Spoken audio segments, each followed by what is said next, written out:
udah lama nih nggak nonton film-film disaster gitu lah. Iya, disaster movie. Iya ya, apa ya terakhir ya kita nonton film-film disaster gitu ya? Apa ya?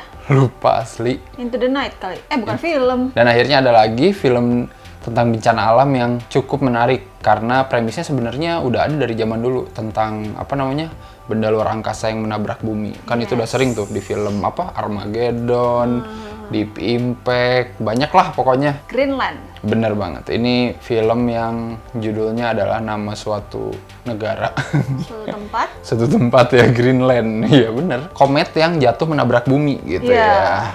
Tapi yang bikin beda adalah mungkin kalau dari film-film yang udah kita lihat gitu ya, film-film disaster movie di Amerika, di Hollywood itu biasanya bagaimana caranya si jagoan kita mencegah terjadinya bencana itu gitu. Jadi kan kayak Armageddon ngirim astronot ke luar angkasa kayak gitu. Kalau ini sama sekali nggak nyeritain protagonis yang seperti itu. Kalau ini tuh nyeritain justru protagonis yang gimana caranya menyelamatkan diri dari komet. Diambilin dari sudut pandang orang biasa sih gitu ya. Nggak orang biasa sih, dia kerjaannya insinyur ya. Iya. Orang hebat juga ya. Jadi jagoan kita itu diperanin si Gerard Butler, ini dia insinyur gitu ceritanya. Punya istri terus punya anak gitu ya. Dan mereka adalah orang-orang terpilih katanya untuk berlindung dari serangan komet. Cukup pasaran sih ya, maksudnya menyelamatkan diri, survival gitu dan lain-lain. Cuman ya untuk hiburan sih kataku lumayan lah. Iya, menarik lumayan. lah. Seru-seruan mah. Seru-seruan Seru mah. juga gitu. Apalagi yang kangen film-film ancur-ancuran gitu kan. Apalagi pengen lihat Gerard Butler semakin tua bener. semakin. Iya, dia itu udah tua, terus filmnya belakangan ini nggak ada yang bagus gitu ya. Maksudnya flop mulu gitu ya. Asli, film-filmnya Gerard Butler. Aku udah pernah nonton film disaster movie dia sebelum ini, judulnya Geostorm. Oh iya. Itu lebih ngayal lagi sih kalau kata aku. Tapi kalau yang ini agak cukup membumi gitu ya. Tadi mungkin bisa relate gitu. Kalau yang sebelumnya itu agak ngayal banget sih. Jadi dari awal sampai akhir tuh kayak terus aja. Iya, dikasih terus ya kan, ketegangannya gitu loh. Jadi kayak nggak dikasih turun ya. Konfliknya kayak ada terus. Aja. Benar-benar. Dari konflik kecil gitu ya sampai yang gedenya itu ya komet itu Iya, gitu. Benar. Dari dia berumah tangganya juga ternyata ada konflik. Terus ya udah tetangga lah, orang-orang di sekitar yang udah mulai menggila. Gitu. Bahkan pas udah mau naik aja ada aja gitu. Gitu lah kabur-kaburannya, istrinya hilang gitu-gitu. Jadi kayak terus aja sampai akhir. Benar-benar. Pengen lihat lebih banyak sih adegan komet yang menghantam buminya gitu ya. Di sini kayak diliatin sekali dua kali doang gitu pas yang ngejebretnya. Mungkin alasan budget juga ya.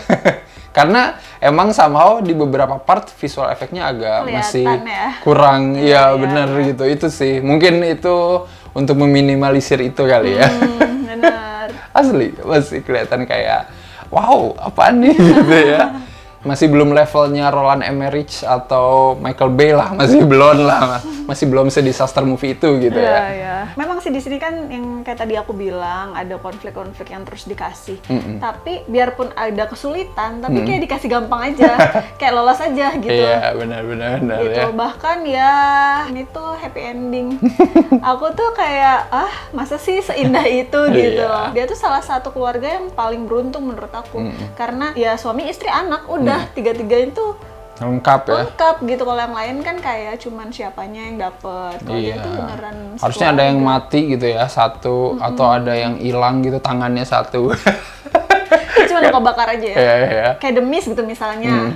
Kayak kan nggak seindah itu, atau kayak yang lain lah gitu, kayak Armageddon nggak seindah itu gitu. Jadi kayak ini tuh terlalu benar. gitu. Setidaknya kan kalau Armageddon bapaknya mati gitu ya, mengorbankan diri gitu, dan kita mewek asik. Pas dia terakhir banget mau pergi, pilotnya kan udah mencegah ya. Iya. Aneh sih itu, jadi pilotnya udah ngomong nggak Yaudah, bisa, kita udah yaudah. penuh. Ya udah bawa aja istri sama anak aku, dia bilang gitu kan, anak saya. Istrinya nggak mau, kita harus bertiga. Terus akhirnya Ya udah deh. Tapi berat kamu berapa? Terus dikasih tau beratnya segini, bohong kan? Dibawa-bawa juga yang pilotnya. Jadi kita ngapain nih, gue kasih macam apa gitu. Dikorbankan ya bapaknya si istrinya si Gerard Butler ya. Iya Cuman sih. itu pun tidak begitu emosional ya, karena kan kita baru tahu bapaknya pas mau ending banget gitu kan. Jadi tidak ada ikatan gitulah. Dan bapaknya kayak slow aja, emang udah pasrah gitu. Iya, walaupun keren ya yang mainin jadi bapaknya ya, gila. Aki-aki sangar ya. Glenn Scott namanya kalau nggak salah, anjir mantap. Pas dia pertama kali ketinggalan kotak, ibunya ngeliat anaknya, "Hah, kamu kok pucat? kadar gula kamu rendah ya gitu kan, sempet ngomong gitu. Terus ibunya malah mau nyuntikin insulin dong. Harusnya kan kalau kadar gula rendah jangan disuntikin insulin. Jangan ya, harusnya dikasih makanan ya untungnya, dan minuman. Itunya habis. Jadi dikasih makanan. Pas mereka udah naik pesawat ternyata kotak insulinnya ketinggalan, aku nggak mau balik lagi. Iya ya. Ngapain? Harusnya mah ada ya. Ada kan akhirnya. Cuman ya mungkin aku mikirnya gini, oh ya kalau misalnya dia ketahuan sakit kan dikeluarin juga. Bener-bener. Gitu. Jadi tapi kan sebelumnya dia nggak tahu. Ya kan kalau itu bakal dieliminasi kalau sakit gitu. Kalau aku jadi bapak aku nggak mau balik lagi. Karena emang di set biar ngeliatin gitu ya, si bapaknya ini ingin menebus dosa-dosanya kan, karena di ujung ketahuan kalau bapaknya selama ini bersalah kan sama keluarganya. Maybe kayak gitu. Berselingkuh dia. Makanya harusnya dia mati aja terakhir. Parah. Selalu ada kesempatan lah untuk memperbaiki, betul nggak? Tergantung. Aku Gila sih lu ya. udah amat. Perjalanan lumayan mulus gitu ya, walaupun ada beberapa konflik yang bikin tensi naik turun gitu ya, dan sedikit visual effect yang kadang, aduh, kok nggak enak ya gitu ya. Pas nonton wajar sih, ini Amazon kan, original gitu. Budgetnya bukan budget layar lebar cuy gitu ya, jadi harap dimaklum kali ya. Tapi ya itu tandanya udah ada sedikit kemauan gitu untuk bikin film yang kan ini skalanya besar gitu ya, untuk jadi tontonan streaming gitu. Jadi ya no problem sih kalau kata aku ya. Iklannya di bioskop ada ya? Iya, mungkin emang bakal tayang di bioskop juga kali ya. Tambah kelihatan dong kan. Nah itu tuh, nggak tahu ya. Baiklah, kalau kita mau kasih skor berapa nih untuk Greenland? Kangen juga, disaster movie aku kasih 7 insulin per 10. Sama lah, aku juga 7 lah. Ini sebagai disaster movie yang agak mendingan gitu ya. Ya lumayan lah gitu. Nggak terlalu ngeliatin heroiknya pahlawan Amerika pada umumnya gitu ya. Ya walaupun ini heroik sih sebenarnya. Tapi buat keluarganya ya at least. Bagi yang udah nonton silahkan komen menurut kalian gimana. Apakah Greenland salah satu disaster movie yang menarik? Yes. Atau kalian punya rekomendasi disaster movie yang lebih bagus dari ini ya, silakan. Dan jangan lupa untuk like, subscribe, follow Instagram Snakrip. Dan juga beli kaosnya Snakrip selama masih ada persediaannya, oke? Yes. Baiklah kalau kayak gitu, sampai ketemu lagi di episode-episode selanjutnya. Bye-bye! Bye-bye!